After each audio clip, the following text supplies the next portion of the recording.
Bonjour à toutes et à tous. Cette semaine, nous allons voir comment télécharger un mod pour Hearts of Iron. Tout d'abord, vous devez voir le mod que vous allez télécharger. Pour moi, c'est Duchess Reich. C'est un mod qui rajoute beaucoup de fonctionnalités, notamment sur l'Allemagne. Ça rajoute des templates de division SS, ou bien ça met le drapeau historique de l'Allemagne, et ça rajoute une grande dimension au jeu. Et également, il est adapté aux germanophones. Ensuite, vous aurez besoin de Notepad. Il est dans la description. Vous avez juste qu'à le télécharger en 64 bits. Donc une fois que vous l'avez téléchargé, vous devez choisir le mode que vous voulez installer. Donc, une fois que vous l'avez, vous copiez le lien, tout simplement, et vous cliquez dans le lien qui est en description. Donc, ça va vous amener sur cette page, Steam Workshop Download, et du coup moi je vais juste coller le lien de l'autre page. Du coup là je vais appuyer pour télécharger et je vais le télécharger. Donc voilà, il me dit que ça a déjà été téléchargé auparavant, donc je vais simplement cliquer et ça va me donner un dossier WinRAR. Donc normalement vous l'avez, si vous ne l'avez pas, regardez la vidéo que j'ai fait pour télécharger WinRAR. Donc je vais cliquer pour le télécharger. Et j'ai plus qu'à attendre. Normalement ça va relativement vite, dépendamment de la taille de votre dossier. Donc on se retrouve une fois que c'est téléchargé. Donc voilà, ça s'est téléchargé. Donc une fois que ça se télécharge, vous aurez un dossier comme ça avec un numéro. Donc c'est le même numéro de téléchargement. Du coup, une fois que vous rentrez dedans, vous avez un autre dossier qui a le nom de votre mode. Alors là, pour le moment, vous n'allez pas y toucher. Vous allez juste aller dans vos dossiers, documents, et là, Paradox Interactive, et normalement là vous avez tous vos jeux, et Hearts of Iron 4, voilà. Hearts of Iron 4, mode. Il est possible que ce dossier n'existe pas par ailleurs. Si jamais vous avez craqué le jeu, il est possible qu'il n'y ait pas ce dossier, donc il va falloir le rajouter vous-même. Donc avec un clic droit, nouveau, dossier, et après vous l'appelez mode. Voilà, rien de bien compliqué. Du coup dans mode, vous avez tous vos modes téléchargés. Donc voilà, vous glissez dedans, vous l'avez renommé, et du coup maintenant vous avez ce dossier là, et vous allez l'extraire. Voilà, vous l'extrayez dans le document en question. Du coup alors ce décrypteur, vous allez le renommer dans le même nom du mode. Du coup celui-là on peut l'enlever, donc c'est ce qu'on va faire tout de suite même.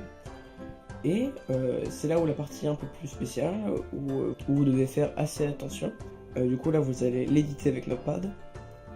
Et moi qui ai téléchargé beaucoup de modes, j'ai plus besoin de refaire la manipulation à chaque fois.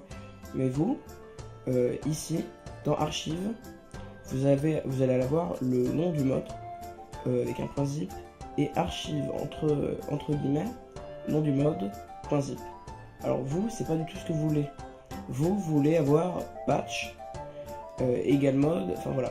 Vous pouvez le copier dans la description de la vidéo. Comme ça c'est beaucoup plus simple pour vous. Vous avez juste à faire copier, coller et à renommer votre mode avec le nom de votre dossier. C'est beaucoup plus simple, après ça devient mécanique pour faire tout ça. Alors là, vous voyez que là c'est Swedish Tiger, c'est un autre mode. Et moi, comme j'ai simplement renommé tous mes dossiers et le décrypteur c'est assez important que vous le renommiez. Et du coup, j'ai juste à faire CTRL-V. Voilà. Et attention, là on sauvegarde. Voilà. Et ici. Donc maintenant, il reste juste une petite étape à faire. C'est que vous allez le déplacer dans votre dossier mode. Là vous avez tous les décrypteurs et tous les dossiers de vos modes. Donc maintenant, vous avez téléchargé le mode. Vous pouvez le lancer. Petite parenthèse, si jamais vous voulez être sûr que votre mode est compatible avec votre version, vous l'éditez avec Notepad et vous regardez juste en bas. Voilà.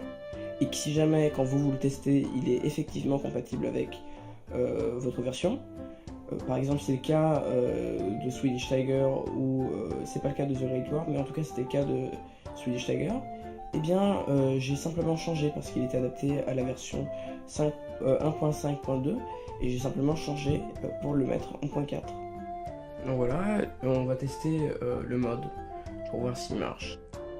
Donc alors, je précise que ce mode n'est pas compatible en français et c'est le cas pour la plupart des modes. Même si certains modes essayent de faire des traductions en français, c'est assez compliqué puisqu'il y a beaucoup de paramètres à gérer. Donc si jamais ça vous intéresse, je pourrais peut-être vous montrer comment faire des modes. Attention, ce ne sera pas des gros modes non plus comme Kaiser Reich, mais ce sera plutôt des petits modes pour changer de drapeau ou bien pour ajouter des événements. Donc on va appliquer le mode. Donc là c'est Deutsches Reich et moi j'en ai un autre qui rajoute des traits pour des commandants. Ils sont compatibles et en général ce mode ne pose problème avec aucun des modes que j'ai ici. Donc je vais simplement lancer la partie. Alors, ça prend un petit moment pour se lancer. Voilà. Donc voilà, j'ai lancé le jeu. On va aller en single player, donc nouvelle partie. On va voir si ça marche. Donc on voit déjà que le fond a été changé. On va prendre de bas. On voit que le drapeau a également été changé. Ce jeu ne change pas des événements dans d'autres pays, ça change principalement l'Allemagne. Donc ça rajoute des musiques.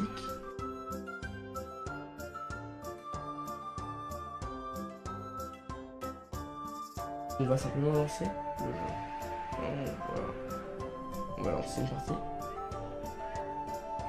Alors vous entendez en fond, c'est des discours d'Hitler. Alors je sais pas pourquoi est-ce que le créateur du mode a tenu à rajouter cette fonctionnalité. Bon. En revanche, ce qu'il y a de bien avec ce mode, ce que j'aime, c'est qu'il personnifie les divisions. Notamment des divisions. La plupart toutes les divisions ont été changées. Les divisions SS ont également été changées. Et c'est assez agréable de voir que un jeu comme ça réussit si bien à faire ça. Donc voilà. Il change également la musique. Donc vous avez beaucoup. Ah oui, voilà. Là c'est tous les discours de Hitler, donc c'est ce qu'on entendait tout à l'heure, c'est ce qu'on entend actuellement. Alors moi je les aime pas du tout. Vous pouvez les désactiver parce que ça peut vous gâcher un petit peu le jeu. Alors en revanche il y a de bonnes musiques. Vous avez Ein Poundland, il me semble qu'il y a L'or et l'or et l'or. Il y a beaucoup de chansons.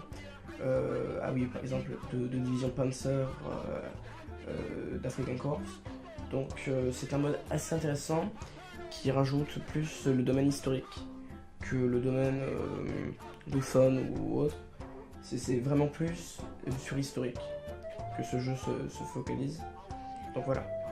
Alors bien évidemment il n'y a pas de vue politique sur le choix du mode. C'est juste un mode que j'aime bien quand je joue avec l'Allemagne. Notamment grâce aux divisions, parce que c'est beaucoup plus intéressant d'avoir des divisions comme ça. Aussi, il personnifie le template, ce qui fait que, par exemple, certaines divisions ont des templates spéciaux. C'est la fin de cette vidéo. J'espère que cela vous aura appris certaines choses. Là, c'est juste un exemple. Après, c'est globalement la même méthode pour tous les modes.